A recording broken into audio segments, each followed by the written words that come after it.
প্রিয় দর্শক, পবিত্র ঈদ উল ফিতরের পর আমরা আবারও শুরু করছি আমাদের ইস্পানী মির্জাপুর শিবরাত্রি। আপনাদের সবাইকেই দেরি করে হলো ঈদের শুভেচ্ছা জানাচ্ছি। ইস্পানী মির্জাপুর শিবরাত্রিতে আমরা আজকে যে বিষয় নিয়ে কথা বলবো সেটা হচ্ছে বিমস্টেক সম্মেলনের প্রত্যাশা, প্রাপ্তি ও সমসাময়িক প্রেক্ষাপট। সমসাময়িক প্রেক্ষাপট বলতে আসলে গাজা এবং মার্কিন যে শুল্ক নীতি, সেই ইস্যুগুলো দুটো নিয়ে আমরা কথা বলবো। আমাদের সাথে অতিথি হিসেবে রয়েছেন সাবেক রাষ্ট্রদূত, আন্তর্জাতিক সম্পর্ক বিশ্লেষক জনাব এম শফিউল্লাহ রয়েছেন আমাদের সাথে। অতিথি হিসেবে রয়েছেন ডিপ্লোম্যাটিক করেসপন্ডেন্ট অ্যাসোসিয়েশন বাংলাদেশের সাবেক সভাপতি, দৈনিক প্রথম আলো কূটনৈতিক সাংবাদিক, বিশেষ প্রতিনিধি জনাব রাহিদ ইজাজ রয়েছেন আমাদের সাথে। আমরা দুজনকেই স্বাগত জানাই এবং আমরা আগে জানিয়েছি যে আমাদের আজকের যে আলোচনার বিষয় সেটি হচ্ছে বিমস্টেক সম্মেলন, গাজা ইস্যু এবং একই সাথে যে মার্কিন শুল্ক নীতি। আমি মার্কিন শুল্ক নীতি না ট্রাম্পের নীতি সেটা আপনারা বিশ্লেষণ করবেন, আমরা আলোচনায় আসব। তবে শুরুটা করতে চাই যে বিমস্টেক সম্মেলনটা যেটা হয়ে গেল, যে সম্মেলনের মধ্যে দিয়ে আমরা আশার অনেক আলো দেখতে পেয়েছি বলে আমরা বিশ্লেষণে দেখতে পাচ্ছি এবং বিশেষ করে আমাদের অন্তর্বর্তীকালীন সরকার প্রধানের সাথে নরেন্দ্র মোদীর যে বৈঠক হলো, সাইডলাইন বৈঠক, সেটি একটা গুরুত্ব বহন করেছে। তবে সব মিলিয়ে 2 বছর পর আবারও বাংলাদেশ এর সভাপতির দায়িত্ব পেয়েছেন।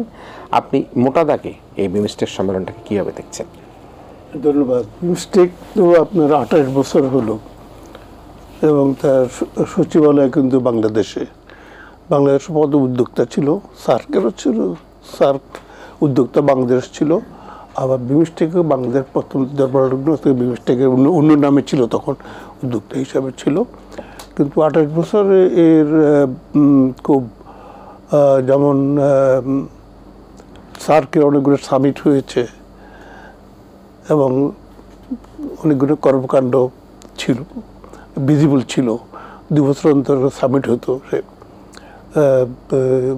বাংলা 7টি দেশ আমাদের অঞ্চলের এটা একটা ভিজিবিলিটি পেয়েছিল। যদিও 2014 সনে আপনার বিজেপি ক্ষমতা আসার পর থেকে সেটা বন্ধ হয়ে গেছে। বিমস্টেক এটাকে আবার একটা নতুন নামে আবার আরম্ভ হয়। সেখানে সবচেয়ে বেশি গুরুত্ব দিয়েছে ভারত, কারণ এই 7টি দেশের ভিতরে পাকিস্তান নাই, চীনও নাই। ভারতের জন্য একটা স্বস্তিকর, মানে তারা চেয়েছে লিড তারা নিবে এখানে। তাদের কোনো কন্টেস্টেন্ট কেউ নেই, চায়নাও নেই, পাকিস্তানও নেই। সে তাদের উৎসাহ সবচেয়ে বেশি ছিল এখানে, এখনও আছে, বাংলাদেশও আছে। সেই জন্য যে আমরা তো আজকের ব্যবসা বাণিজ্য সব তো সি লেনে দিয়ে হয়, যে জলপথে সমুদ্রপথে বেশি হয়। কিন্তু আমরা লিটোরাল কান্ট্রি, বে অফ বেঙ্গলে আমরা টিপে আমরা আছি। আর যে দেশগুলো আছে এর মধ্যে শুধু ভুটান এবং নেপাল ল্যান্ডলকড, বাকি কান্ট্রিগুলো কিন্তু সবাই কিন্তু সমুদ্রের সাথে জড়িত। যদিও সেখানে বাংলাদেশ আছে, এটা সেক্রেটারি এখানে বলে আমরা একটা গুরুত্ব আমরা নিজেরা একটু করি। এবারে যে সম্মেলনটা হয়েছে সেখানে কিন্তু সম্মেলনের মূলের থেকে সাইড লাইনের ইস্যুগুলো সবচেয়ে বেশি ফোকাসে আসছে এবং জনগণের ইচ্ছা ছিল যে হ্যাঁ এখানে সাইড লাইনের মিটিংগুলো অনেক বেশি গুরুত্ব পাবে। তো বিমস্টেকে যেটা হয়েছে, আবার যে একটা চুক্তি হয়েছে সেটা হলো আপনার যে সমুদ্র পথে বাণিজ্যের ব্যাপারে যে চুক্তি হয়েছে, একটা নিরাপত্তা, এটা সবার জন্য প্রয়োজন, সমুদ্রপথের নিরাপত্তা এটা। এবং এটাকে আরও কীভাবে সব দেশ মিলিয়ে করতে পারে সে একটা অনেক আলোচনা হয়েছে, চুক্তি একটা হয়েছে। অন্য এমন ভিজিবল আর তেমন কিছু হয় নাই, কারণ যা হয় কান্ট্রি স্টেটমেন্ট হয় এখানে, প্রত্যেক দেশ তার কান্ট্রি পজিশনটা এখানে বলে, এটা সবাই শুনে, এটার কোনো ডিবেট হয় না, কিছু হয় না, সেই স্টেটমেন্ট একবার একটা স্টেটমেন্ট ইস্যু হয় সেই। তো এটার গুরুত্ব পেয়েছে বেশিরভাগ বাংলাদেশ এবং ভারতের প্রধানমন্ত্রীর সাথে যে একটা সাইড লাইন মিটিংটা হয়েছে ওটা। এখানে আমরা গুরুত্ব দিচ্ছি মিটিংটার উপর এই জন্য যে বাংলাদেশের ক্ষমতা পরিবর্তন পরে ভারত বাংলাদেশের উপর নানাভাবে আমাদের একটা বিরূপ সম্পর্ক গড়ে উঠেছে এবং এটা দু দেশের জন্য ক্ষতিকর। সেটাকে ওভারকাম করার জন্য আমাদের প্রধান উপদেষ্টা বারবার দেখা করার চেষ্টা করেছেন জাতিসংঘে, সেটা হয়নি। তারপর ডিসেম্বর মাসে চেষ্টা করেছেন উনি দিল্লি গিয়ে দেখা করবেন যদি ওরা ইনভাইট করে, সেটাও কিন্তু ভারত রাজি হয়নি। তো থার্ড ইয়ার ছিল আমাদের যে বিমস্টেকে যেহেতু আপনি 2 নেতা আসছেন এখানে যেন মিটিং হয়। আমাদের থিমিতে আগ্রহটা ছিল এই জন্য যে যে সম্পর্ক আমরা খারাপের দিকে ভারত নিয়ে গেছে, কারণ একটা সরকার পরিবর্তন এক দেশে হওয়া স্বাভাবিক। ভারতে বহু সরকার পরিবর্তন হয়েছে, বাংলাদেশেও হয়েছে, তা বলে সম্পর্ক একটা একটা রিজিম চলে গেলে সেই জন্য সম্পর্ক খারাপ কেন হবে। বাংলাদেশের উদ্দেশ্য হলো যে এটা আর খারাপ না হয়, যে পর্যায়ে আছে তার চেয়ে যেন আর নিচে না নামে, বরং চেষ্টা হবে যেন এটাকে আর আমরা নর্মাল স্বাভাবিক পর্যায়ে নিয়ে যেতে পারি, কারণ আমরা একে অন্যের উপর নির্ভরশীল। সুতরাং এটাই আমাদের দিক থেকে চেষ্টা চলেছে। অনবরত যদি শীর্ষ সম্মেলন হয়, কথা হয়, তাহলে কিন্তু নিচের দিকে এটা একটা ভালো এফেক্ট হবে। সেই উদ্দেশ্যে মিটিংটার জন্য আমরা খুব অত্যন্ত উৎসাহী ছিলাম এবং চেষ্টা করা হয়েছিল, কিন্তু ভারত এটাকে খুব ঝুলিয়ে রেখেছিল। লাস্ট মুহূর্ত পর্যন্ত সেটাকে তার ঝুলিয়ে রেখেছে, পরের দিকে তারা আসছে। তার কারণ হলো কেন, এটা প্রশ্ন উঠতে পারে যে 3 মাস আগে রিকোয়েস্ট করা হয়েছে কিন্তু কোনো বারবার বলা হয় এখনো সিদ্ধান্ত হয়নি বা এখনো এটা বিবেচনায় আছে এইসব। তো এখন অনেকে মনে করে যে আমাদের তো চায়না গেল সেই জন্য নাকি, তবে এটা না, কারণ চায়নার সাথে আমাদের 50 বছর সম্পর্ক চলছে। বাংলাদেশের প্রধানমন্ত্রী, প্রেসিডেন্ট রহমান থেকে আরম্ভ করে শেখ হাসিনা পর্যন্ত সবাই চায়না ভিজিট করেছে। আর বাংলাদেশ চায়না সম্পর্ক একটা বাইপার্টিজান। এখানে বাংলাদেশের যে কোনো পার্টি সবাই চায়নার সম্পর্ক ভালো সম্পর্ক রেখেছে, বরং শেখ হাসিনার সময় এটা অনেক বেশি দৃষ্টিগোচর হয়েছে, কারণ যেসব প্রযুগ্ন বাংলাদেশ হয়েছে সবগুলো কিন্তু চায়না হাসিনা সব এটা হয়েছে। সুতরাং এটা চায়না ভিজিটটা আমাদের এক পর্যায়ে দেখতে গেলে এটা আমাদের ধারাবাহিকতা, কিন্তু গুরুত্ব বেশি হয়েছে টাইমিংয়ের জন্য। টাইমিংটা হলো যে বাংলাদেশের সাথে আমাদের সম্পর্ক এমন একটা পর্যায়ে, সেখানে চায়নার সাথে তো ভারতের দীর্ঘদিনেরই আপনার যে একটা অস্বাভাবিক অবস্থার ভিতরে আছে, কিন্তু তারা এর মধ্যেও কিন্তু তারা $126 বিলিয়ন তারা বিজনেস করছে, যদি তার বড় একটা সংঘাত লেগে আছে এর মধ্যেও। কিন্তু বাংলাদেশের যে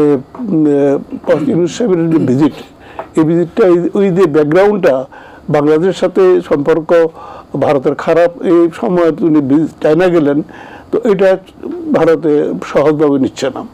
কিন্তু চেষ্টা করেছেন ডিসেম্বর মাসে ভারতে যাওয়ার জন্য, সেটা রাজি হয়নি। তারপরে উনি চায়নাতে ওর ইনভিটেশন ছিল, সেখানে উনি গেছেন। এবং চায়না আমাদের তো জানা দিকে আমরা চায়নার সাথে আমাদের সম্পর্ক, আমাদের যত রকম বড় বড় প্রতিযোগিতা হয়েছে চায়না করেছে, এবং চায়না শুধু লোন দেয় না, তার এক্সিকিউট করে, ওরা শেষ করে তার ফিনিশিংটা তারা করে দেয়। আর আমাদের তো এক্সপোর্ট ইম্পোর্ট যেটা হয়, আমাদের গার্মেন্টের মেইন স্টে হলো কিন্তু চায়না।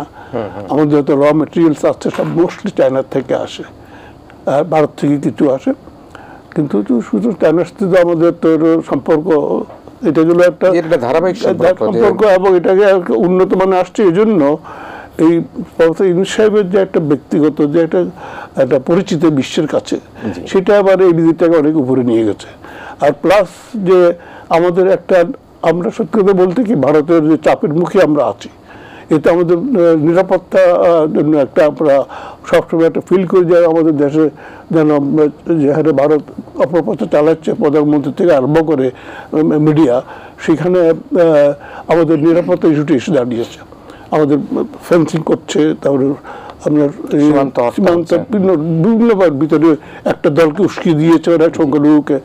তো ভারতের এই অবস্থার মধ্যে চায়না ভিজিটটা আমাদের জন্য একটা নিরাপত্তার জন্য একটা, আমি বলবো আমরা অত্যন্ত আশ্বস্ত হয়েছি।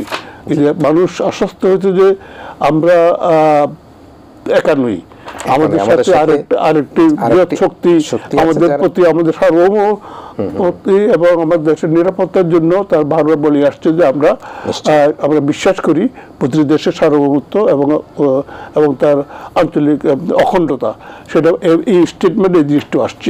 সেটা আমাদের জন্য অত্যন্ত গুরুত্বপূর্ণ, এবং আমরা মনে করি চায়নার সাথে আমাদের এই ভিজিটটা যেটি প্রফেসর ডক্টর ইউনূস করলেন সেটি অত্যন্ত গুরুত্ব বহন করেছে।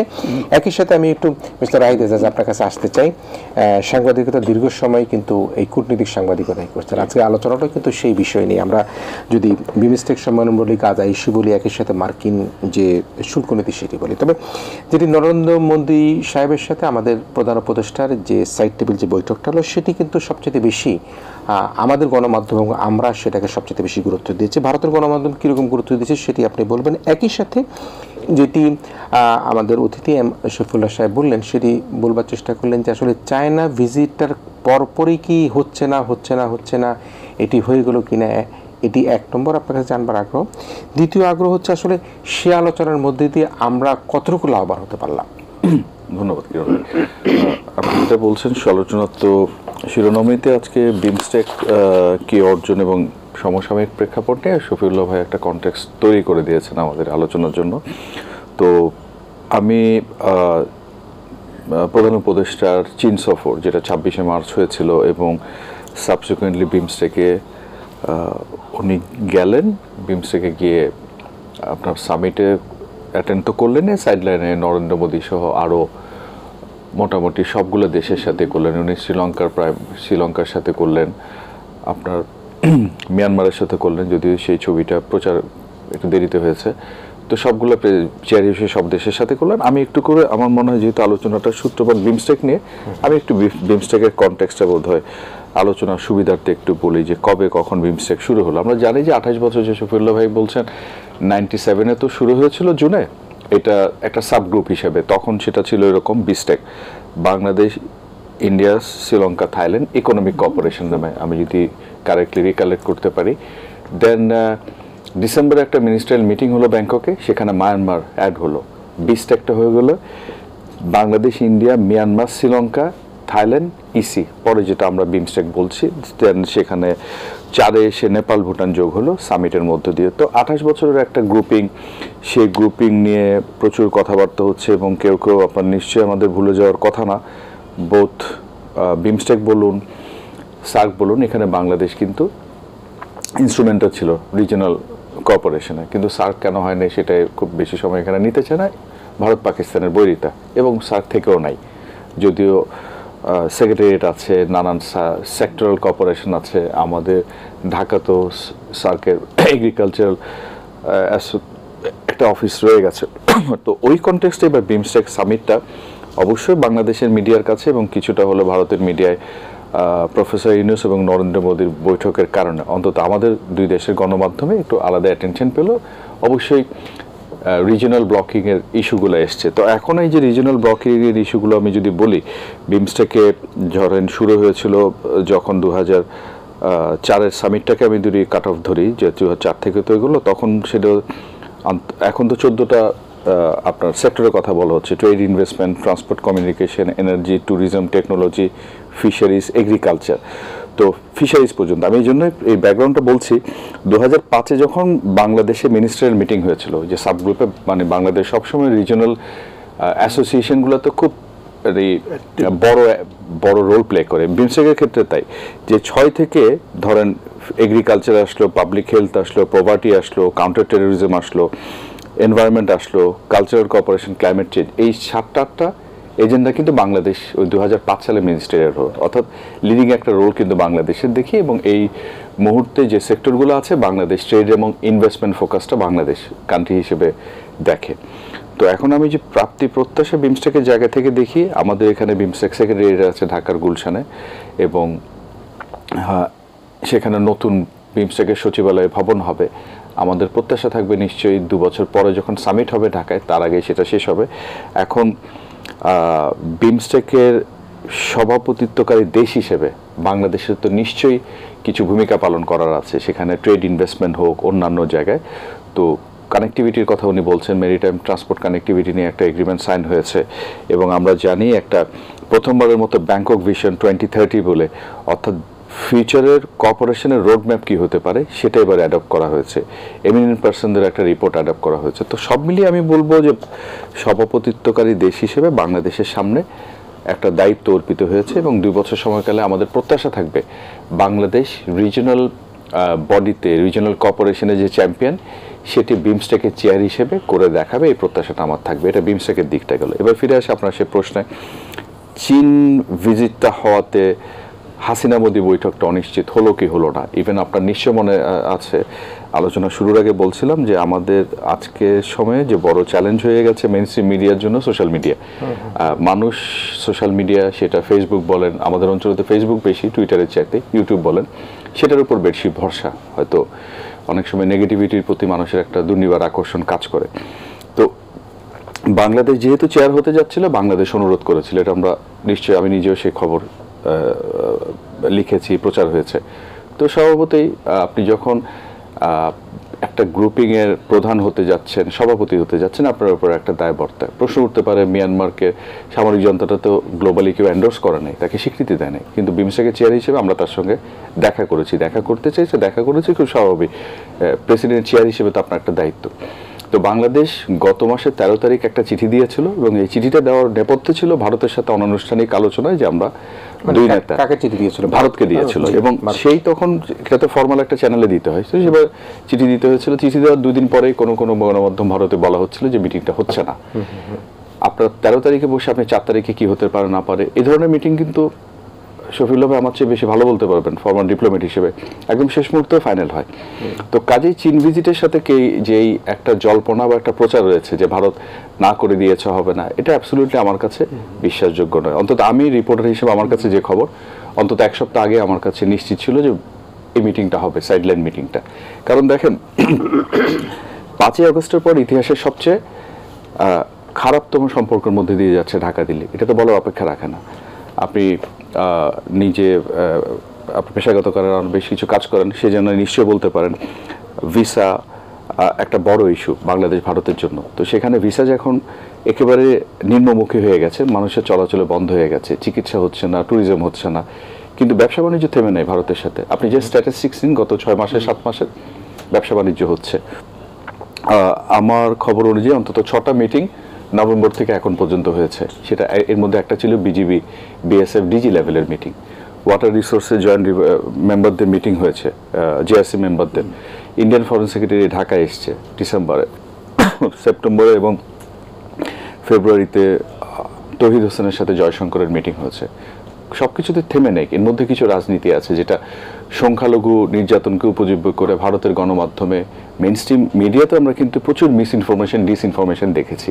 এবং এই সংকটের মূলে কিন্তু বা প্রধান কারণ আমরা যদি বলি, আওয়ামী লীগের পতনের পর শেখ হাসিনা দিল্লি চলে গেছেন, এবং তিনি সেখানে বসে যে মেগাফোন ডিপ্লোম্যাসি করছেন, সময়ে সময়ে বসে তার দলীয় কর্মকাণ্ড চালাচ্ছেন, সরকারের বিরুদ্ধে, বাংলাদেশের বিরুদ্ধে যে প্রচারণা, এবং এটা নিয়েই তো সংকটটা।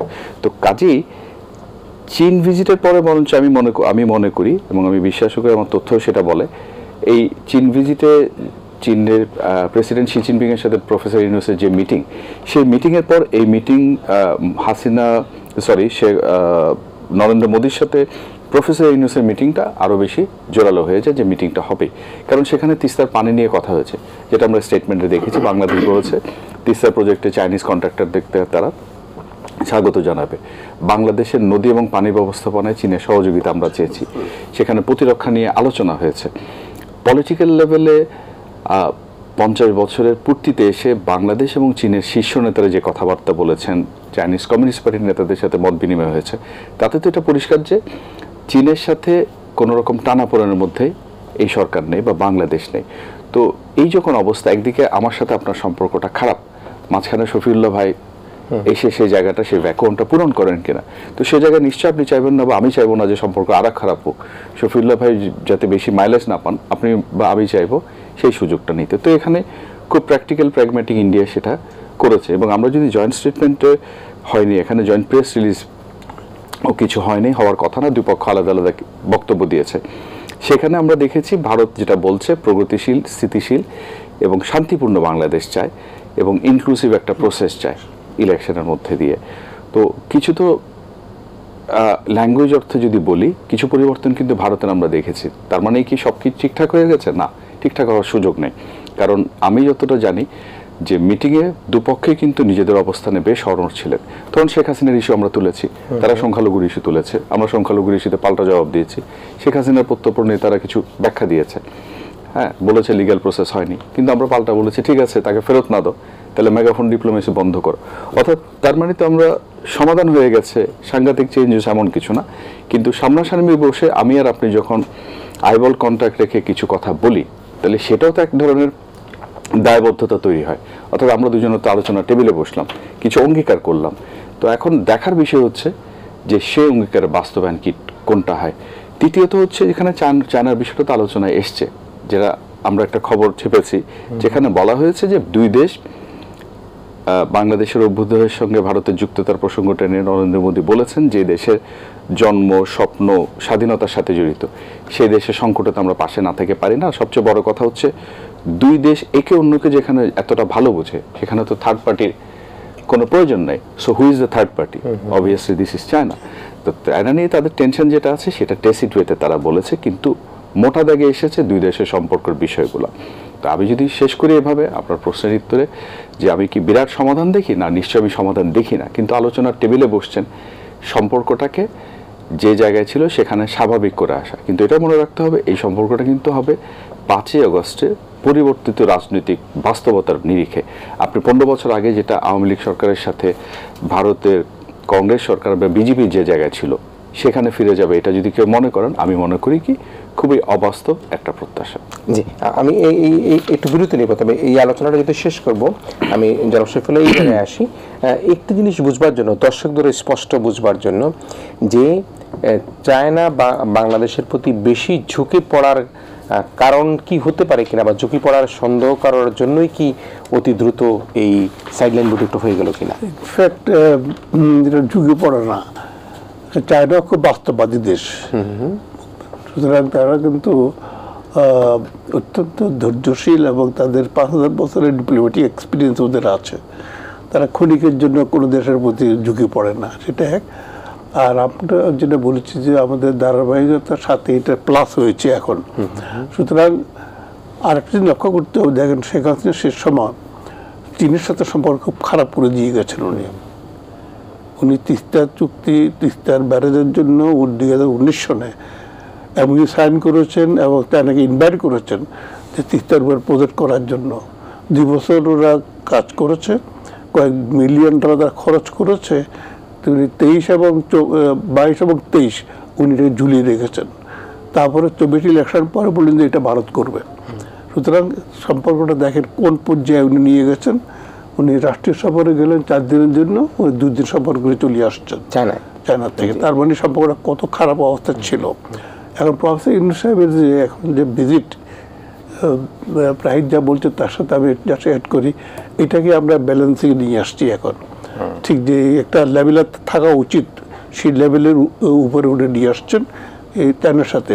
পাকিস্তানের সাথে দেখেন, বঙ্গবন্ধু শেখ মুজিবুর রহমান কিন্তু 1974 সালের ফেব্রুয়ারি 22 তারিখে উনি লাহোর গেছেন এবং ভুট্টো সাহেব জুন মাসে আসছেন বাংলাদেশে। 2 দেশের হাইকমিশন স্থাপিত হয়েছে এবং শেখ হাসিনা প্রথমবার যখন প্রধানমন্ত্রী হন তিনি নিজেই ইন্ডিয়া এবং ইসলামাবাদের ভিতরে শান্তি চুক্তির জন্য চেষ্টা করেছেন। সুতরাং এটা আমাদের ছিল, কিন্তু 2014 সালে বিজেপি ক্ষমতার পর থেকে আমাদের ক্ষমতা পছন্দ বন্ধ হয়ে গেছে। আমাদের সরাসরি জাহাজ চলাচল বন্ধ, পিআই বন্ধ, বিদ্যুৎ বন্ধ হয়ে গেছে। এটা একটা অ্যাবনর্মাল সিচুয়েশন ছিল, কারণ আমাদের ডিপ্লোম্যাটিক সম্পর্ক আছে, বিজনেস সম্পর্ক, ট্রেড বিজনেস সম্পর্ক আছে, ডিভাইডেড ফ্যামিলি সম্পর্ক আছে, সেখানে সম্মত বন্ধ করে দেবে। সেটা ডিপ্লোমেসিতে এটা হয় না। সুতরাং এখন এটাকে আমরা ব্যালেন্সিং করছি। পাকিস্তানের সাথে সম্পর্ক খারাপ ছিল, যুদ্ধের চেষ্টা, এটা আমরা একটা লেভেলে নিয়ে আসছি। চায়নার সাথে উনি যে শেষের দিকে খারাপ সম্পর্ক দিয়ে গেছেন সেটাকে আমরা রেস্টোর করেছি। সুতরাং এটাকে একটা ব্যালেন্সিং পজিশন আমরা আসছি। ভারতের দিক থেকে যেটা হয়েছে, ভারত বাংলাদেশের যে একটা খুব যে একটা খারাপ ঠাই তাও না, কিন্তু তাদের স্বার্থটা তাহলে এত বেশি করে দেখেছিল যে এই জন্য এই দেশের মানুষ কিন্তু এটাকে নিজেরটা বুঝেই তারপরে বাংলাদেশের, হ্যাঁ এটাই সবচেয়ে কাল হয়েছিল, এটাই যে দুধের সম্পর্ক ভালোই ছিল। এখন নির্ভরশীলতা আমাদের যথেষ্ট আছে, আমাদের 15 লক্ষ লোক ভিসা দিয়ে ভারতে যায়, এটাই বুঝতে হবে। কত বড় এত বড় যে 2-1 লাখ বর্ডার দিয়ে এমনি চলে যায়, কিন্তু এরকম সম্পর্ক সেখানে হঠাৎ করে কোথায় নিয়ে আসছে। সুতরাং এটাকে এখন আমরা একটা পজিশন নিয়ে আসছি যে আমাদের ব্যালেন্সিং রিলেশন আমরা এখন এটা আসছি।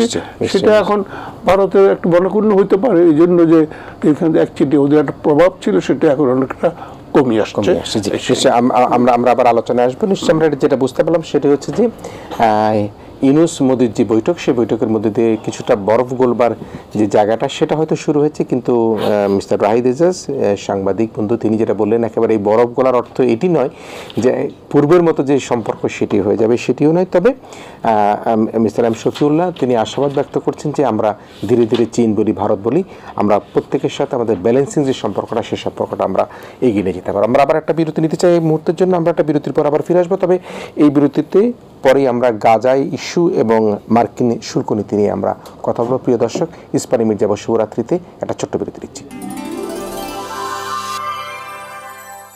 ইস্পানী মির্জাপুর শিবরাত্রিতে আবারও ফিরে এসেছি। আমরা বিমস্টেক সম্মেলনে আলোচনা শেষ করলাম, একটু গাজা ইস্যু নিয়ে কথা বলতে চাই। আমি মিস্টার শফিউল্লাহ আপনার কাছে আসতে চাই, এবং ফিলিস্তিনের উপর যে নির্মম হত্যাযজ্ঞ সেটি তো আমরা একেবারেই ধিক্কার জানাই, নিন্দা জানাই। আমরা মনে করছি যে এটি পৃথিবীর ইতিহাসের সবচেয়ে জঘন্যতম একটি কর্মকাণ্ড চলছে, এবং সেই লক্ষ্যেই কিন্তু আমরা দেখতে পাচ্ছি বাংলাদেশেও কিন্তু আজকে যে সারা বিশ্বব্যাপী যে একটা বিক্ষোভ পালিত হলো, এক ধরনের স্ট্রাইক পালিত হলো, সেটিও পালিত হলো। তো আমরা no work, no school, no college আমরা বিশ্ববিদ্যালয়ে দেখতে পেলাম। তো আমরা এই যে গাজার ইস্যুটাকে আসলে কি, মার্কিন প্রেসিডেন্ট তিনি নির্বাচিত হলেন, তিনি বললেন তো যুদ্ধ থাকবে না, যুদ্ধ রাখবেন না, তিনি রাশিয়া ইউক্রেন নিয়ে ব্যস্ত হয়ে পড়লেন, কিন্তু গাজা ইস্যু নিয়ে আমরা খুব একটা কিছু দেখতে পাচ্ছি না। আপনার বিশ্লেষণ কি? American long standing position on Israel, আপনার সারা বিশ্বে যখন ভোট হয় জাতিসংঘে, তখন জাতিসংঘের দুটো ভোট, একটা ইসরায়েলের একটা আমেরিকার, এই দুইটা ভোটের আর সবাই কিন্তু বিরুদ্ধে ভোট দেয়। এটার পজিশন আমেরিকার পজিশন, এবং আমেরিকা এটার থেকে কখনো ফিরে আসবে না। ইভেন ট্রাম্প যখন প্রথমবার প্রেসিডেন্ট হন, তিনি জেরুজালেমে আপনার মার্কিন দূতাবাস নিয়ে আসছে, অন্য রাষ্ট্রকে বলছে তোমরা এখানে তোমাদের দূতাবাস নিয়ে আসো, এবং তখন তো মোটামুটি সেই যতটুকু সম্ভব এটাকে ইসরায়েলের পুরো দেশটা দখল করার জন্য চেষ্টা তখন থেকে করে আসছে। এবার কিন্তু ইলেকশন আগে এসে বলে আসছে যে আমি গাজা থেকে সমস্ত ভিত্তির বের করে দেবো, এটাকে হেলথ রেজর্ট করবো, সব এটা সব ফ্লাশ আউট অফ দিয়ে পরিষ্কার করবো। হ্যাঁ, একদম নিয়ে যাবে, সেটাই তার বক্তব্য। সে ইলেকশন আগে দিয়েছে এবং এটা এখন সে এক্সিকিউট করছে। সেই যত আমরা সারা বিশ্বে যতই যাই বলুক না কেন, তার পলিসিতে সে আমেরিকা অটল আছে, এবং পশ্চিমা শক্তিগুলোও কিন্তু ডাইরেক্টলি কিন্তু ইসরায়েলের পক্ষে। সুতরাং আজকে গাজা যেটা হচ্ছে, এটা তো আপনার হলোকস্ট যেটা বলা হয়, হলোকস্ট তো এখানে শতগুণে হলোকস্ট এখানে হচ্ছে, যেটা একসময় বলা হয়েছিল যে ইহুদিদেরকে চেম্বারে ঢুকিয়ে জার্মানি নাৎসিরা বেড়েছে। তো তখন কিন্তু এটা কিন্তু আরব বা মুসলমানরা তো করেনি, ইহুদিগুলো হত্যা করেনি, তারপর আশ্রয় দিয়েছে, মরক্কো বরং টিউনিসিয়া আশ্রয় দিয়েছে ইহুদিদেরকে। আর আজকে তার প্রতিশোধ দেওয়া হচ্ছে জার্মানির উপরে না, নেওয়া হচ্ছে মুসলিম কান্ট্রির উপরে, ফিলিস্তিনের উপরে। বালফোর ডিক্লারেশনের কথা বলাই আছে স্পষ্ট যে এদের জন্য একটা রাষ্ট্র করা হবে ফিলিস্তিনে। তার মানে ফিলিস্তিন ওয়াজ দি স্টেট, এটা প্রোটেক্টরেট অফ খালিফাত আপনার ছিল, টার্কিশ আন্ডারে ছিল। যুদ্ধে হেরে যায় প্রথম বিশ্বযুদ্ধে, তো এটা আপনার ব্রিটিশের অধীনে চলে আসে। ব্রিটিশ ম্যান্ডেটরি স্টেট ছিল আপনার ফিলিস্তিন। সেখানে বলা হয়েছে বালফোর ডিক্লারেশনে যে আমরা ফিলিস্তিনে আমরা যুদ্ধের জন্য একটা করবো, তারা ডিক্লারেশন করেছে। ইট ওয়াজ স্টেট অফ ফিলিস্তিন ছিল, তখন ছিল ফিলিস্তিন। এখন সেই ফিলিস্তিনের অস্তিত্ব এখন তো আপনার গাজা তো শেষ হয়ে গেছে। এখন ওয়েস্ট ব্যাংকে যেটা আছে এটাকেও তারা বম্বিং শুরু করেছে। আর বিশ্বে যতই বলুক ট্রাম্পকে এখান থেকে নিরস্ত করা যাবে না, আপনার ইসরায়েলকে করা যাবে না। কারণ আপনি যদি যে কোনো ভোটাভুটি হয়, সেখানে দেখবেন দুটো ভোট ওদের পক্ষে পড়বে, আর যদি সিকিউরিটি কাউন্সিলে যায় সেখানে বিরোধী বসবে। এটা অতীতে বহুবার এটা হয়েছে।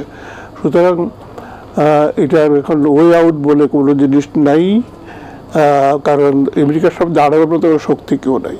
আর আমাদের মুসলিম বিশ্বের যে ওআইসি আছে, আরব যারা আছেন, তারা কিন্তু অনেকেই ইসরায়েলের সাথে তাদের ডিপ্লোমেটিক সম্পর্ক স্থাপন করেছে। ব্যবসা বাণিজ্য করতে পারে, কিন্তু ডিপ্লোমেটিক সম্পর্ক করেছে আপনার বেশ কয়েকটা আরবদের গালফ স্টেট যারা সবচেয়ে ক্ষমতাশীল, তারা সবাই কিন্তু ইসরায়েল স্বীকৃতি দিয়েছে, তাদের ভিতরে ডিপ্লোমেটিক রিলেশনস হয়েছে, তারা অ্যাম্বাসেডার এক্সচেঞ্জ করেছে পাওয়ারফুল কান্ট্রিগুলো সব। সুতরাং এখন তো আমরা যারা মুসলিম, যারা আরবের বাইরে, আমরা বেশি সোচ্চার এবং সজাগ এই অধিকারটা নিয়ে। কিন্তু আরব বিশ্ব দেখবেন যে বিশেষ গালফ স্টেটগুলোতে কিন্তু এই নিয়ে খুব একটা আমরা কিছু প্রত্যক্ষ করছি না। তো এখন যেটা এটা হিউম্যানিটেরিয়ান ক্রাইসিস, এটা আজকে থেকে না, এটা এখন একটি স্টেজে আসছে যে আপনার এটাকে পুরা এটাই দখল করে নেবে। একটা কিন্তু বস্ত্রের ধ্বংসস্তূপ, এটা কিন্তু দাদা ধ্বংসস্তূপ। এটাকে তার যে কিছু আছে ওদেরকে বের করে দিয়ে আপনি এটা পুরোপুরি দখল করে নিবে এখন। এটা কিন্তু দেখেন আপনি ইউনাইটেড নেশন সেখানে কিছু করণীয় নাই। আমেরিকা তো একাই সব কিছু করে, বেশ ইসরায়েলের ব্যাপারে। এখানে ব্রিটিশ তার সাথে আছে, আপনার অন্য দেশগুলো এখানে তার ওয়েস্টার্ন কান্ট্রিগুলোর ভিতরে আছে। সুতরাং এটা এমন একটা এই শতাব্দীতে এটা কিন্তু একটা উদাহরণই থাকবে। এই জন্য এরপর কি দেখা যাবে, ছোটো ছোটো কান্ট্রিগুলো যদি দরকার হলে অন্য বড় দেশ সেটাকে নিয়ে নেবে। যেমন ধরেন রাশিয়া একটু 4টা অঞ্চল নিয়ে গেছে, তেমনিভাবে ছোট দেশগুলো এখন এই একটা অবস্থার ভিতরে থাকবে যে কোনো বড় দেশ যদি তাকে তার একটা অঞ্চল নিয়ে নেয়, সেখানে মানে কেউ করছে না। গাতে আমি দেখছি একটা জনগোষ্ঠী শেষ করে দিয়ে একটা অঞ্চল নিয়ে দিচ্ছে, সেখানে সারা বিশ্বে কিন্তু ভবিষ্যতের জন্য ছোট দেশগুলোর জন্য কিন্তু এটা বিরাট একটা শঙ্কার কারণ। জি, আমি একটু আসি মিস্টার রাহিদ এজাজ। আমার স্পষ্ট মনে আছে সাবেক পররাষ্ট্রমন্ত্রী মিস্টার মোমেন ডিবেট ফর ডেমোক্রেসির একটা অনুষ্ঠানে আসছিল, সেখানে আমাদের জিজ্ঞাসা ছিল যে পাসপোর্টের মধ্যে অ্যাকসেপ্ট ইসরায়েল শব্দটি যে জুড়ে নতুন পাসপোর্ট তৈরি করা হলো, তখন তিনি বলল আমাকে সেটা জানানো হয়নি, আমি জানি না, এবং কারা করেছেন সেই স্পষ্টতা তিনি করেনি। তো বাংলাদেশের পাসপোর্টে কিন্তু এখন অ্যাকসেপ্ট ইসরায়েল শব্দটা কিন্তু যেটি ছিল সেটি কিন্তু এখন আর নেই, এখন আর নাই। তো সেই অবস্থা কিন্তু বাংলাদেশেও কিন্তু আজকে আমরা গাজাকে সমর্থন করে, ইসরায়েলের বিরোধিতা করে আমরা আমাদের দেশের সকল শ্রেণী পেশা মানুষ ঐক্যবদ্ধ হয়েছে। তো আমরা যেটি আমরা শুনলাম মিস্টার শফিউল্লাহ সাহেব বললেন, সেটি হচ্ছে আসলে একটা জনগোষ্ঠী, একটা অঞ্চল, সেটি কিন্তু একেবারে শেষ পর্যায়ে চলে এসছে। ট্রাম্প তার অবস্থান থেকে পরিবর্তন করার কোনো রকম কোনো কিছু আমরা দেখতে পাচ্ছি না। আপনি কি মনে করেন যে এই জনগোষ্ঠী একেবারে শেষ হয়ে যাওয়া পর্যন্ত ট্রাম্প তার যে বাসনা, সেটি বাসনা পূরণ করতে থাকবে? হ্যাঁ, আপনার উত্তর দেওয়ার আগে আপনি শফিউল্লাহ ভাইকে যে প্রশ্নটা করছিলেন সেখানে যদি একটু আপনাকে দৃষ্টি আকর্ষণ করি, আপনি বলছিলেন যে ট্রাম্পের যে নির্বাচনী অঙ্গীকার ছিল সেখানে কিন্তু খুব বড় গলা করে বলেছিলেন যে মিডল ইস্টের যুদ্ধ থামাবেন, রাশিয়া ইউক্রেন যুদ্ধ থামাচ্ছেন। 20শে জানুয়ারি তিনি দায়িত্ব নিলেন 47তম প্রেসিডেন্ট হিসেবে। তো 3 মাস, ফেব্রুয়ারি, মার্চ, এপ্রিল, 3 মাস হতে চলেছে। তো কোথাও তো হয়নি এবং সিচুয়েশনটা মোর অ্যাগ্রাভেট করেছে। এবং যখন সিজফায়ারটা হয় আমার কাছে খুব হাস্যকর মনে হচ্ছিল যে এটা লোক দেখানো ছাড়া কিছুই না। আর মূল বিষয় যে মোটা দাগে এক কথাই বলি যে আপনি যেখানে ইসরায়েলের লবি ডিকটেট করে, এটা তো বলার অপেক্ষা রাখে না। আমার যদি 71-এর অভ্যুদয় বলেন, বাংলাদেশি ডিপ্লোম্যাট আবুল হাসান মাহমুদ আলী, ওনাদের সহকর্মী, উনি যে ডিফেক্ট করেছিলেন তার নিজের ওনার সঙ্গে ওনার একটা লেখার সুবাদে লম্বা সময় ধরে আমি কথা বলেছিলাম, তাতে উনি পরিষ্কার করে এক পর্যায়ে আমার কাছে স্বীকার করেছিলেন যে অফিসটা নিউ ইয়র্কের উনি কনসুলেটে ছিলেন, পাকিস্তান সরকারের 3rd সেক্রেটারি ছিলেন, উনি ডিফেক্ট করে চলে যান। তো তাকে সে অফিসটা দিয়েছিল যে ভদ্রলোক, এক আমেরিকান ইসরায়েলি। তো ইসরায়েল এই যে আমেরিকান গোটা দুনিয়া তো বটেই, আর আমেরিকা তো অনেক বেশি, ইসরায়েলি লবি এত স্ট্রং এবং ট্রাম্পের পেছনে তো বটেই। তো সেই জায়গায় আমরা কেন আশা করতে গেলাম যে ট্রাম্প ক্ষমতায় আসবেন এবং মধ্যপ্রাচ্যের যুদ্ধটা বন্ধ হয়ে যাবে? হ্যাঁ, আমরা আশা করি, মানে হ্যাঁ, তার পলিটিশিয়ানদের দেখেন, আমি বলি যে হলো স্পিচের মতো বা এমটি রেটরিক, তারা এরকম অনেক কিছুই বলেন যেগুলো আসলে মিন করেন না, বলার জন্যই বলেন। ট্রাম্পের বিষয়টাও তাই, এবং রাশিয়া ইউক্রেন যুদ্ধের ক্ষেত্রেও দেখুন ট্রাম্প এবং জেলেনস্কি কথা বলছেন, ভাইস প্রেসিডেন্ট ভ্যান্স যেভাবে বলছিলেন আমাদের গ্রামের মোড়ল বা মাস্তানরা যেভাবে করান, যে তাকে চর মারার মতো করে। তারপর তো কি হলো, তারপর তো আবার তাকে আলোচনায় আপনি সৌদি আরবে নেগোশিয়েট করলেন, আবার আলোচনার টেবিলে ফিরলেন। তো মধ্যপ্রাচ্যের ঘুরে ফিরে মধ্যপ্রাচ্যে আসে আপনি যেটা বললেন না, যে সারা দুনিয়ার মতো বিশেষ করে আজকে যে জেনারেল স্ট্রাইক ডেকেছিল ইসরায়েলি প্যালেস্টাইনি ফিলিস্তিনি জনগণ, তার সহমর্মিতা প্রকাশ করে আমাদের ক্যাম্পাসগুলোতে ক্লাস হয়নি, পুরো দেশ জুড়ে বিক্ষোভ হয়েছে, সংহতি প্রকাশ হয়েছে। এখন প্রশ্ন হচ্ছে 2023-এর আমি একটা খবর পড়ছিলাম, অক্টোবরের 23 থেকে বোধহয় 50,695 জন ফিলিস্তিনি খুন হয়েছেন ইসরায়েলি বাহিনীর হাতে। এবং কালকে একটা ভিডিও দেখছিলাম যে 14 জন না, পরে নাম্বারটা 15 জন ইউএন প্যারামেডিক্সকে ফিলিস্তিনি বলে নৃশংসভাবে পয়েন্ট ব্ল্যাঙ্ক গুলি করে হত্যা করেছে। এর চেয়ে বর্বর কিছু হতে পারে না। এবং এই ঘটনার পর সেখানে কবর খুঁড়ে দেখা গেছে জীবিত পুঁতে ফেলা হয়েছে, গাড়ি সেখানে মাটির নিচে চাপা দেওয়া হয়েছে। তো একটা দেশের বাহিনী যখন আজকে যুগ যুগ ধরে বর্বরচিত এমন একটা হত্যাকাণ্ড হামলা চালায়, এবং পশ্চিমের যুক্তরাজ্য বলুন, তারা যখন নির্বাক নিশ্চুপ থাকে, তখন তো আসলে বড় প্রশ্ন হয়ে দাঁড়ায় মানবাধিকার বা মানবতার পক্ষে তারা যখন কথা বলেন, তারা কতটা আসলে নিজেদের প্রিন্সিপাল নিয়ে কথা বলেন এবং কতখানি ডবল স্ট্যান্ডার্ড। এখন প্রশ্ন হচ্ছে যে এটা শেষ হবে কি হবে না, বা নির্মূল হয়ে যাবে কিনা। দেখুন, নির্মূল করে ফেলা কিন্তু এভাবে খুব অসম্ভব। হয়তো সেটা 80 বছর হতে পারে, 100 বছর হতে পারে।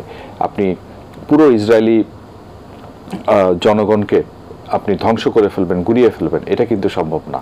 মানে আমি ব্যক্তিগতভাবে মনে করি, হ্যাঁ, তার লড়াইটা, সংগ্রামটা আত্মমর্যাদার লড়াই, আত্ম অধিকারের লড়াইটা, এটা দীর্ঘায়িত হতে পারে, তার জন্য আরও বেশি রক্ত দেওয়া লাগতে পারে। কিন্তু শফিউল্লাহ ভাই যেটা বললেন, আমরা মিডল ইস্টকে দেখি, মুসলিম উম্মার কথা আপনি বলছেন, মিডল ইস্টের মুসলমানরাও তো এক না সেই জায়গাতে। কারণ গত কয়েক বছর আমরা দেখেছি ইসরায়েলের সাথে একাধিক দেশ, সেটা ইউএই বলেন, নানান দেশ কিন্তু আপনার ডিপ্লোম্যাটিক রিলেশনশিপ করেছে। আপনি আমাদের কথা বললেন, ডক্টর মোমেন যিনি আগের পররাষ্ট্রমন্ত্রী ছিলেন, তার কথা বলছিলেন। তো ঠিক আছে, ডক্টর মোমেন জানেন না, সরকারি সিস্টেমে কেউ না কেউ তো নিশ্চয়ই জানতেন। না জানলে কেউ একটা রাষ্ট্রের নীতিগত গুরুত্বপূর্ণ সিদ্ধান্ত, মানে কি লজ্জার বিষয়। এবং পরে সেটা দেখা গেল, আমি নিজে তখন প্যালেস্টাইনি অ্যাম্বাসেডার ইন্টারভিউ করেছিলাম, সে তখন ক্যাটাগরিক্যালি দুইজনের নাম বলেছিলেন। তখনকার তৎকালীন প্রধানমন্ত্রী, বেসরকারি বিনিয়োগ উপদেষ্টা সালমান এফ রহমান, এবং তার সাথে জানতেন সেটা তখনকার স্বরাষ্ট্রমন্ত্রী আসাদুজ্জামান খান। কারণ পাসপোর্ট দেখে কে, কারা দেখে? স্বরাষ্ট্র মন্ত্রণালয় দেখে। নিশ্চয়ই পররাষ্ট্রকে জানিয়ে সবকিছু হওয়ার কথা না, সেটা সঙ্গত নয়, এটা তো রাজনৈতিক সিদ্ধান্ত, কেউ না কেউ তো করেছে। উনি জানেন না, উনি শোনেন নেই, এটা ওনার সমস্যা বা ওনার সীমাবদ্ধতা। সরকার তো সবকিছু ওনাকে জানিয়ে করবেন না, নিশ্চয়ই রাজনৈতিক সিদ্ধান্ত ছিল। সিদ্ধান্ত না থাকলে একজন উপদেষ্টা এবং সেই মন্ত্রণালয়ের মন্ত্রীকে যুক্ত না করলে তো এই কাজটা সম্ভব না। এবং পরে কি হয়েছে আমরা পরবর্তীতে জানি, মিটিং হয়েছে, লেখালেখি হয়েছে। আপনি পাসপোর্টের লেখালেখি কথা বলছেন, আমরা তো আমাদের পলিটিক্যাল পার্টিগুলোকে দেখেছি যে ইসরায়েল বা মোসাদের লোকজনের সাথে মিটিং করছেন, দেখা করছেন, সাক্ষাৎ করছেন। তো আমরা আলোচনা বলছিলাম যে আমেরিকান পলিটিক্সে, সোসাইটিতে, বিজনেস এবং গ্লোবালি ইসরায়েলের ইনফ্লুয়েন্স, তো সেই ইনফ্লুয়েন্স তো আমরা আমাদের এখানে গত 8-10 বছর ধরে দেখেছি যে অমুক মোসাদের লোক, সেই লোকের সঙ্গে দেখা করলে তার মাইলেজ পাওয়া যায় বা ক্ষমতা যাওয়া যায়। তো কাজেই এই জিনিসগুলো কোনোটাই বিচ্ছিন্ন ঘটনা না। এবং আপনার সে প্রশ্নে ফিরে আসি, মানে আমি ব্যক্তিগতভাবে বিশ্বাস করি এবং মনেও করি যে আত্মমর্যাদা, আত্ম অধিকারের যে সংগ্রামটা ফিলিস্তিনি জনগণের, সেটিকে আপনি একদম একেবারে চিরতরে নির্মূল করে দিবেন, একটা জাতিগোষ্ঠী শেষ হয়ে যাবে, ওই আশা করাটা খুব বেশি বাতুলতা। তবে এটাও ঠিক, আমরা বিক্ষোভ করেছি, আন্দোলন সংগ্রাম করেছি সারা দেশে। আজকে যা হয়েছে, দুঃখজনক কিছু ঘটনাও ঘটেছে। আমরা দেখেছি কেএফসি, আমেরিকান ব্র্যান্ড বলে কেএফসি আউটলেটে হামলা চালানো হয়েছে, বাটার শোরুমে লুটপাট চালানো হয়েছে। এই ঘটনাগুলো এমন এক সময় ঘটছে যখন বাংলাদেশে একটা ইনভেস্টমেন্ট সামিট হচ্ছে এবং বিশ্বের অনেক দেশ থেকে প্রতিনিধিরা আসছে। তো দেশে যখন 5ই অগস্ট পরবর্তী একটা পরিবর্তন, সংস্কার করে নির্বাচনমুখী বা গণতান্ত্রিক উত্তরণের পথে যাচ্ছি, সেই সময় আমরা ফিলিস্তিনি জনগণের প্রতি সহমর্মিতা জানাবো, সংহতি জানাবো। কিন্তু ইনভেস্টমেন্ট সামিট চলাকালে যে ঘটনাগুলো ঘটেছে, এবং নিশ্চয়ই কোনো একটা গোষ্ঠী ফায়দা লোটার জন্য করেছে, বাংলাদেশে ইমেজ নষ্ট করার জন্য করেছে, যে ঘটনাগুলো ঘটেছে সেটি দুঃখজনক এবং কোনোভাবেই কাম্য ছিল না। এটা হচ্ছে আমার বক্তব্য। যে নিশ্চয়ই আমরা এই আলোচনা শেষ করলাম, তবে গাজার মানুষগুলোর জন্য আমাদের দুঃখবোধ, আমরা কামনা বাক্যে দোয়া করি যাতে এই ধরনের অন্যায় অত্যাচার থেকে, তারা জুলুম থেকে তারা নিষ্কৃতি পায়। এবং আমরা যেটি রাহিদ এজাজ ভাই বললেন সেটি হচ্ছে একটা জনগোষ্ঠীকে নিষ্পেষ করে দেওয়া, জনগোষ্ঠীকে শেষ করে দেওয়া, সেটি কিন্তু মোটেই সম্ভব নয়। আমরা আশা করব যে গাজার মানুষের প্রতি যে নিপীড়ন, সেই নিপীড়নটি বন্ধ হবে। মুসলিম উম্মাহ কায়মুর বাক্যে এই দোয়াটাই করছে। তবে আমাদের ওয়াইসি এবং মুসলিম বিশ্বের যে ব্যর্থতা এখানে কিন্তু সেটি কিন্তু স্পষ্টত আমরা দিনের পর দিন দেখতে পাচ্ছি। একই অবস্থা কিন্তু বাংলাদেশেও ঘটেছে, যেটি আমরা জানতে পারলাম সেটি হচ্ছে পাসপোর্টও কিন্তু ইসরায়েলের নাম আমরা যুক্ত করেছি, এবং একই সাথে আমাদের বিভিন্ন রাজনৈতিক ব্যক্তিবর্গরাও তাদের সাথে সুসম্পর্কের ডিপ্লোম্যাটিক সম্পর্ক রাখার চেষ্টা করছেন। আমরা আমাদের এই আলোচনা আবার একটা বিরতি নিচ্ছি, বিরতির পর আবার ফিরে আসবো। আমাদের সাথে যে দুজন অতিথি রয়েছেন, সাবেক রাষ্ট্রদূত জনাব এম শফিউল্লাহ এবং কূটনৈতিক সাংবাদিক জনাব রাহিদ এজাজ, তারা দুজনেই আমাদের সাথে থাকবেন। আমরা আবারও একটা ছোট্ট বিরতি নিচ্ছি। ইসমাইল মির্জা বর্ষবরাতিতে আবারও ফিরে এসেছি। আমাদের সাথে অতিথি হিসেবে রয়েছেন সাবেক রাষ্ট্রদূত এম শফিউল্লাহ, কূটনৈতিক সাংবাদিক জনাব রাহিদ এজাজ। আমরা বিমস্টেক সম্মেলন, একই সাথে গাজা ইস্যু নিয়ে আলোচনা করলাম। এবারে সবশেষে আমরা যুক্তরাষ্ট্রের শুল্ক নীতি নিয়ে কথা বলতে চাই। মিস্টার এম শফিউল্লাহ, নিশ্চয়ই আপনি খেয়াল করেছেন ডোনাল্ড ট্রাম্প তার শুল্ক নীতি আরোপ করেছেন। সেখানে কিন্তু কয়েকটি দেশের জন্য কিন্তু সেটি প্রযোজ্য হয় আমরা দেখেছি। বাংলাদেশের জন্য 37% শুল্ক হার তিনি ঘোষণা করেছেন, যেখানে আমরা বলছিলাম যে আরেকটু বেশি সুবিধা পাওয়ার জন্য আমরা চেষ্টা করছিলাম, কিন্তু সেখানে এই ধরনের একটা কথা হলো। কিন্তু এর মধ্যে আমরা দেখেছি আমাদের অন্তর্বর্তীকালীন সরকার, তিনি একেবারে একটা গুরুত্ব দিয়ে গতকালকেই সিদ্ধান্ত নিয়ে আজকে একটা চিঠি দিয়েছেন। সেই চিঠির ইংরেজি দিয়েছেন, বাংলা যে ভাষাগুলো সেগুলোটা আমি যেটি পত্রিকায় দেখেছি সেটি পড়ে শোনাচ্ছি। আপনার অভিষেকের পরপরে, মানে ট্রাম্পের উদ্দেশ্যে লিখছে, পরপরই আমি আমার উচ্চ পর্যায়ের প্রতিনিধি পাঠিয়ে জানিয়েছি যে 17 কোটি মানুষের দ্রুত বর্ধনশীল বাজারে আমরা যুক্তরাষ্ট্রের পণ্য আমদানি উল্লেখযোগ্যভাবে বাড়াতে আগ্রহী। আমরা উদ্যোগ গ্রহণ করেছি এরকম একটি দেশের মধ্যে প্রথম দেশ। এছাড়াও তিনি চিঠিতে লিখেছেন, বাংলাদেশ ইতিমধ্যে মার্কিন ইন্টারনেট সেবাদাতা প্রতিষ্ঠান স্টারলিংক চালুর কার্যক্রম সম্পন্ন করেছে। তারপরে উনি কিন্তু আগেই কিন্তু আমেরিকাকে বলেছিল যে আমরা তোমার দেশ থেকে বেশি করব, কারণ তার ফোরকাস্টিংটা হয়তো আগে থেকে ছিল ট্রাম্প এই ধরনের কিছু করতে পারে, সেটি তিনি চিঠিতে উল্লেখ করেছেন। এই ট্রাম্পের শুল্ক নীতি বাংলাদেশের রপ্তানি বাণিজ্য আপনি কিভাবে দেখেন? দেখুন তো, এটা কিন্তু ট্রাম্প বলছিল যে সব দেশের সাথে তার বেশি আপনার ইমব্যালেন্স আছে। যেমন মনে করেন ভারত, সেখানে $45 billion in favour of India against. উনি নরেন্দ্র মোদী মিটিংয়ের সময় বলেছেন যে ভারত হল worst offender of the tariffs. তো ধারণা করা হয়েছিল যে সিলেক্টেড কান্ট্রির উপরে হবে, কিন্তু উনি তো পরে সব কান্ট্রির উপর দিয়ে দিলেন, সব কান্ট্রির উপরে দিয়ে দিলেন। তো এখন বাংলাদেশ থেকে যেটা হয়েছে, আমাদের তো আমরা যেসব ইম্পোর্ট করি ওইখান থেকে সেটা কিন্তু শুল্ক নেই। আর আপনার 7% পর্যন্ত থাকতে পারে কোনো কোনো আইটেমের উপরে, খুব সম্ভব। আর আমাদের গার্মেন্টের উপরে তো 12 ছিল, পরে 15% শুল্ক দিয়ে আমাদের গার্মেন্ট আমেরিকাতে যেত। তো এখন দেখা গেল যে ব্ল্যাঙ্কেট সবার উপরে দিয়েছেন, সব দেশের উপর দিয়েছেন। তবে বাংলাদেশের উপর যেটা বলা হয়েছে যে বাংলাদেশ নাকি 70% নাকি ইম্পোজ করেছে, এটা কিন্তু গণমাধ্যমে এটাই আসছে। 74% বাংলাদেশে নাকি ইম্পোজ করেছিল আমেরিকানদের উপর দিয়ে, আমেরিকান বিভিন্ন পণ্য। কিন্তু আমাদের রাজস্ব এনবিআর এরা বলছে আমাদের 7 to 8% মাত্র কোনো কোনো একটির উপর আমরা শুল্ক দিয়েছি আমেরিকানদের, এত তো হয়নি। তো 2 দিন তো মিটিং হলো আমাদের, মিটিং সমস্ত ফ্যাক্ট ফিগার বেরিয়ে আসছে। তারপরে বাসিরুল সাহেব চিঠি লিখেছেন, সেই চিঠিটা কিন্তু গণমাধ্যমে আসছে, আমি দেখেছি সেই। তো এখন এটা সারা ওয়ার্ল্ডের থেকে কিন্তু এরকম হবে, প্রতিটি দেশ এফেক্টেড হচ্ছে। এবং আমরা তো এমন পজিশনে নাই যে আমরা কাউন্টার কিছু করব, যেটা চায়না করতে পারে, আমরা তো করতে পারবো না। তো আমাদের উদ্দেশ্য হলো এবং ফ্যাক্টসটা তুলে ধরা যে আমরা তোমাদের এত আইটেম আমরা বসিয়েছিলাম, আমরা এখন রিকনসিডার করেছি, আমরা আমাদের আগেই উনি বলেছেন যে আমরা বেশি ইম্পোর্ট করবো আমেরিকা থেকে, সো দ্যাট ব্যালেন্সটা যেন বেশি না হয়। আর আমাদের ইনফ্যাক্ট ছোট ইকোনমি, আমাদের খুবই ছোট ইকোনমি। আমাদের ইকোনমিতে আমেরিকার কোনো অবস্থাতেই কোনো ক্ষতিকার হইতে পারে না। তবে এখন যেটা উনি চিঠি দিয়েছেন, সেখানে এখন দেখা যাক কী বিবেচনা কীরকম হয়। সেটা নিশ্চয়ই এটা পৃথিবীর বিভিন্ন দেশ থেকে এই ধরনের চিঠিপত্র বা রিপ্রেজেন্টেশন আসবে। তো এরপরে উনি কতটুকু বিবেচনা করেন, কোন দেশের জন্য কতটুকু বিবেচনা করেন, সেটা ওদের ডিসক্রিপশন। অপেক্ষা থাকতে হবে। হ্যাঁ, তবে যেসব দেশের সাথে খুব বেশি ডিফারেন্স আছে, ইমব্যালেন্সটা খুব বেশি, ওই দেশের উপরে কিন্তু তেমনভাবে কিন্তু উনি ইম্পোজ করেন। যেমন ভারতের উপর 26% দিয়েছেন, কিন্তু বাংলাদেশের তো সম্পূর্ণ উল্টো। সবচেয়ে বেশি আমাদের অঞ্চলে আমাদের তো লিমিটেড ছোট্ট একটা ইকোনমি আমাদের, এবং এটা ডিপেন্ডেন্ট অন গার্মেন্ট মোস্টলি। এবং তার উপরে আমাদের লিঙ্কেজ হইলো আমাদের বাংলাদেশের উইমেন এম্পাওয়ারমেন্ট যেটা বলা হয়, বা হাইয়েস্ট নাম্বার অফ আমাদের এমপ্লয়মেন্ট তো হইলো উইমেন্স এই সেক্টরে। তো এটা তো আমেরিকানদের এবং পশ্চিমারা যেটা চাইছে উইমেন এম্পাওয়ারমেন্ট, সেটাই তো আমরা করছি এই গার্মেন্টের মাধ্যমে।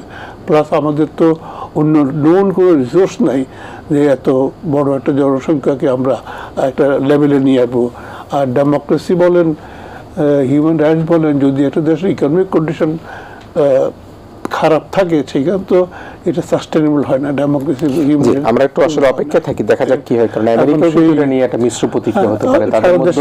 আমেরিকার ভিতরেও আছে, কারণ কনজিউমাররা তাদের দাম তো বেশি দামে কিনতে হবে। সারা বিশ্বে তো এফেক্ট হচ্ছে, সারা বিশ্বে এফেক্ট হচ্ছে। এই যে একটা সবাই তো বলছে যে একটা ওয়ার, বাণিজ্য ওয়ার, তো এটা এখন উনি দিয়েছেন। তবে দেখা যাক এটা সারা বিশ্বে যেটার প্রতিক্রিয়া হচ্ছে, তারপরে আমেরিকা এটা পরে কীভাবে উনি অ্যাডজাস্ট করেন, সেটা দেখার বিষয়। নিশ্চয়ই আমরা এই সময় থাকলে আবার আসবার চেষ্টা করবো। মিস্টার হাইতাস, আমরা ইরানের শুল্ক করা হচ্ছে 10% এবং শতাংশ, এবং সেখানে ইরানের সাথে কিন্তু আমেরিকার সম্পর্ক নিশ্চয়ই আমরা প্রত্যেকে জানি। এখন এখানে কি শত্রু মিত্র কোনো ক্যাটাগরাইজ করা হয়েছে কিনা, কোনো অন্য কোনো ডিপ্লোমেসি ছিল কিনা? একই সাথে যে এখন যেটি মিস্টার এম শফিউল্লাহ বললেন, সেটা হচ্ছে যে ট্রেড ওয়ারটা, বাণিজ্য যুদ্ধ দ্বারা আমরা কি বিষয়টা কি বাণিজ্য যুদ্ধের দিকে চলে যাচ্ছি কিনা? হ্যাঁ, এটাকে মানে খুব জেনারেলাইজ করে যে আপনি 10% রেফারেন্স দিলেন বা সিলেক্টেড কান্ট্রি বললেন, তো আমি ইরানের 10%, হ্যাঁ না, ইরানের 10% বললেন। তো এখন যদি বলেন, আমি 3 দিন আগে গার্ডিয়ানের একটা রিপোর্ট পড়ছিলাম, এপ্রিল 3-এ ছাপা হয়েছে, যেখানে বলছিল যে nowhere in earth is safe, Trump imposes tariffs on uninhabited island near Antarctica. অর্থাৎ যেখানে পেঙ্গুইনের বসবাস, সেই নরফক আইল্যান্ড, তার উপরেও কিন্তু সে রেসিপ্রোকাল ট্যারিফ দিয়েছে। আবার ইরানের মতো চরম বৈরী শত্রু, তার সাথে 10%। আপনি আমেরিকার সাথে ট্রেড গ্যাপের তুলনায় সে প্রপোর্শনটা কি, বাংলাদেশের সাথে কি? তো অ্যাক্রস দ্য ওয়ার্ল্ড কিন্তু সে মানে কোনো বিচ্ছিন্ন দ্বীপকে যখন বাকি রাখে নাই, তাহলে আপনি এখানে ক্রাইটেরিয়া কি করবেন? ভারত তার বন্ধু রাষ্ট্র, তার স্ট্র্যাটেজিক পার্টনার, তার সাথে এত ডিফারেন্সের সাথে যদি ট্রেড ইমব্যালেন্সকেই বলি, যেমন আমরা ধরে নিচ্ছি যে 8 বিলিয়ন প্লাস যে টু ওয়ে ট্রেড হয়, তার মধ্যে বাংলাদেশ সারপ্লাস, বাংলাদেশ বেশি রপ্তানি করে, আমদানি করে কম। এবং যেটা বলা হয়ে থাকে, ট্রাম্প যখন বসেন কোনো দেশের সাথে রিলেশনশিপ নিয়ে কথা বলতে, উনি ট্রেড শিটটা নিয়ে বসেন, প্লাস মাইনাস করেন এক্সপোর্ট ইম্পোর্টের একটা। এবং গত 2 দিন ধরে আমরা যে মিটিংগুলো করছি সরকারের উচ্চতর পর্যায়ে, প্রধান উপদেষ্টা নিজে একটা মিটিংয়ে বিমসেক থেকে এসে চেয়ার করেছেন, এবং সেখানে বলা হয়েছে, আপনি চিঠি যেটা কোট করলেন সেটা তো আছে, আর আমি বাণিজ্য উপদেষ্টার একটা খবর পড়ছিলাম যেখানে বলা হচ্ছে উনি তুনার কাউন্টারপার্টের সাথে কথা বলেছেন, কথা বলে ওইটা ব্যাখ্যা করেছেন যে আমাদের ট্যারিফ লাইনের কি অবস্থা আছে, যে 190টি পণ্যের উপর শুল্ক হার নেই, অর্থাৎ জিরো ট্যারিফ, আর ট্যারিফ লাইনে আছে সেখানে আরও 100টাকে অ্যাড করা। তো কাজে আপনি ট্যারিফ লাইন অ্যাডজাস্ট করা না করা ইস্যু তো আছে, নানান রকম মেজার এখানে নেওয়া যায়, যে চীনের সাথে ট্রেড ওয়ার কিনা।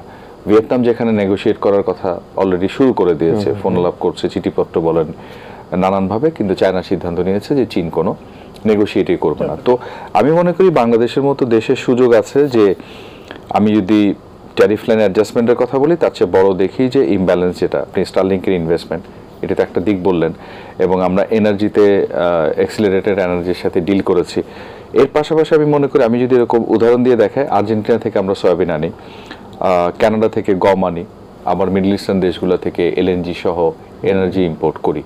তো সেই জায়গাতে এই আমাদের ইম্পোর্টটা ডাইভার্সিফাই করা যায় কিনা বা চেঞ্জ করা যায় কিনা, পুরো প্রপোর্শন না হলো, যাতে করে যুক্তরাষ্ট্র যেই আপনার ট্যারিফের বোঝা আমাদের উপর চাপিয়ে দিল, সেই জিনিসটাতে আমরা একটা অ্যাডজাস্টমেন্টে আসতে পারি কিনা, এটা হলো একটা দিক। আপনি মেজারের ক্ষেত্রে চিঠিপত্র তো আছে।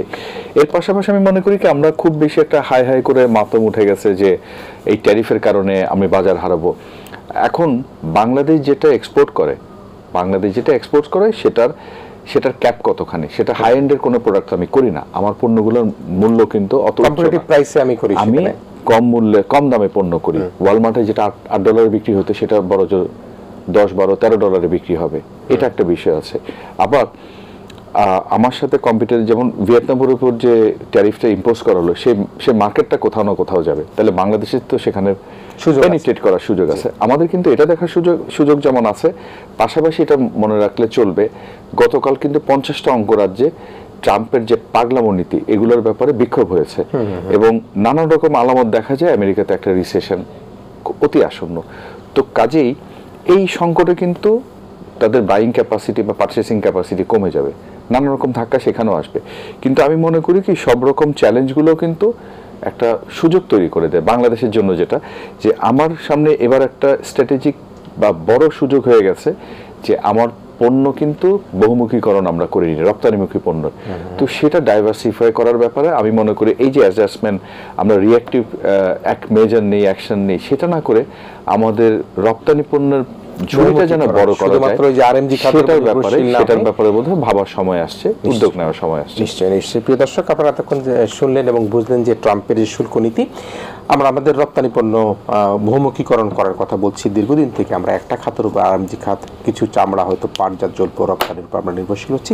আমাদেরকে এখন রপ্তানি বহুমুখীকরণ করতে হবে, আমাদেরকে বাণিজ্যিক কূটনীতি বাড়াতে হবে এবং আমাদেরকে এই যেটি আমরা বলি যে আমাদের জন্য এই শুল্ক নীতি আমাদের জন্য একটা সংখ্যা তৈরি করবে, সেই সংখ্যার জায়গায় কিন্তু আমাদের জন্য আবার একটা সুবিধাও তৈরি করতে পারে, সেই আশাবাদও কিন্তু আমাদের থাকতে হবে, প্রস্তুতি থাকতে হবে। আমরা এলডিসি গ্র্যাজুয়েশনে দিয়ে যাচ্ছি, সব কিছু মিলিয়ে কিন্তু হতাশ হওয়া যাবে না। আমাদেরকে এই ট্রাম্পের শুল্ক নীতি বলি আর বিশ্ব বাণিজ্য বলি, সব কিছু মিলিয়ে বাংলাদেশকে এগিয়ে নিয়ে যেতে হবে এবং এই কারণের জন্য আমরা সবাইকে বলি যে বাংলাদেশের বর্তমান যে প্রেক্ষাপট, সেই প্রেক্ষাপটকে এগিয়ে নেবার জন্য অন্তর্বর্তীকালীন সরকার প্রধান যিনি রয়েছেন, যারা দেশ পরিচালনা করছেন, সকল রাজনৈতিক দল মত নির্বিশেষে আমরা তাদেরকে সহযোগিতা করি। নিশ্চয়ই আমরা আশা করি বাংলাদেশে এগিয়ে যাবে। এই প্রত্যাশা রেখে আমাদের আজকের ইস্পানি মির্জাপুর শুভরাত্রি এখানে শেষ করছি। প্রিয় দর্শক, আপনারা ভালো থাকবেন, সবাই মিলে ভীষণ ভালো থাকবেন।